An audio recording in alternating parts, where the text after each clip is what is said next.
मेरी 10 की सीधा सौदा की टीम आप लोगों की स्क्रीन पर आएगी। सिर्फ वॉच आउट करिएगा इन स्टॉक्स को। ट्रेड वेड लेना होगा तो अपने फाइनेंशियल एडवाइजर से प्लीज बात करिएगा। बीएससी लिमिटेड बहुत तेजी वाला स्टॉक है, मैंने तो लाल रख दिया है। कॉम्पिटिटिव इंटेंसिटी जो बढ़ी चली जा रही है दिग्गज एनएसी की तरफ से। शैफलर के नंबर्स कमजोर, मुनाफा 25% गिरा। बजाज फाइनेंस मिले जुले हैं, नतीजे तो फीके हैं, पर एक चीज ध्यान रखिएगा, इन्होंने आरबीआई को गुहार लगाई है वो जो रिस्ट्रिक्शंस थे उसे हटा दें, तो हो सकता है स्टॉक हरे में आ जाए। संदूर मैंगनीज ने एक एक्विजिशन देर रात अनाउंस करा, इंटरेस्टिंग सा, फॉरवर्ड इंटीग्रेशन है एकदम clear cut. CRISIL ERP license SEBI की तरफ से मिलता हुआ। पीजी इलेक्ट्रोप्लास्ट एसी मैन्युफैक्चरिंग का राजस्थान बड़ा प्लांट कमीशन कर दिया कल।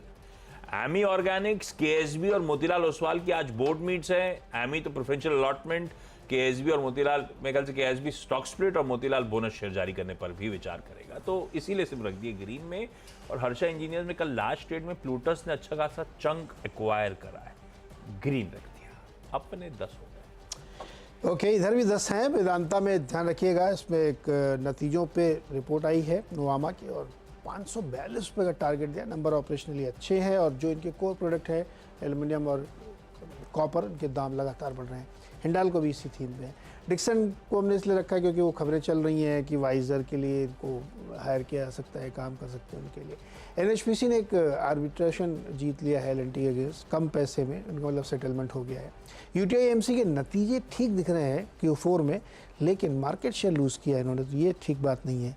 ओएनजीसी ध्यान रखिए, क्रूड अब फिर से ऊपर की तरफ बढ़ा है। लॉरस लैब में नतीजे उतने बुरे नहीं हैं जितना जेफरीज ने इनका एस्टिमेट काट के लगभग आधे कर दिए, 250 रुपये। उनका कहना है कि सीडीएमओ की जो सेल्स है वो लगातार अभी 2 साल तक गिरती रहेगी।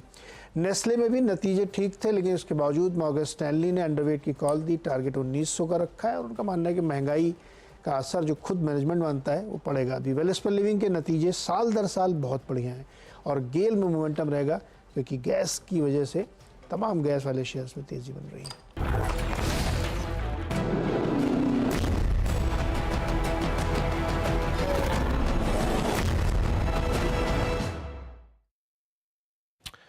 ओके, निफ्टी की ट्रैजेक्टरी है इट्स 22620, बहुत क्लोज कल के स्विंग हाई के बहुत नजदीक। राजेश जी गुड मॉर्निंग, बताइए इन टीम्स में से, नीरज जी और आशीष की टीम में से आपके प्रेफर 2 ट्रेड्स क्या होंगे?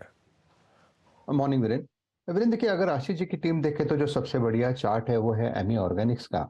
मेरे हिसाब से जिस तरह से ये करेक्शन हुआ है और उससे जिस तरह से ये अपने 10 और 20 डीएमए का सपोर्ट लेके जिस तरह से घूमा है, आज यहाँ पे ट्रैक्शन होना चाहिए। 1230 के ऊपर बाय रहेगा, 1210 का स्टॉप लॉस रहेगा। मुझे लगता है 1270 1280 तक का स्विंग इसमें आना चाहिए।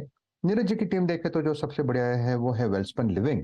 158 पे खुल रहा है, मुझे लगता है कि यहाँ पे भी एक स्विंग ट्रेड बनेगा जिसका टारगेट होना चाहिए कम से कम 165 इनिशियली, अगर वो निकले तो 168 तक।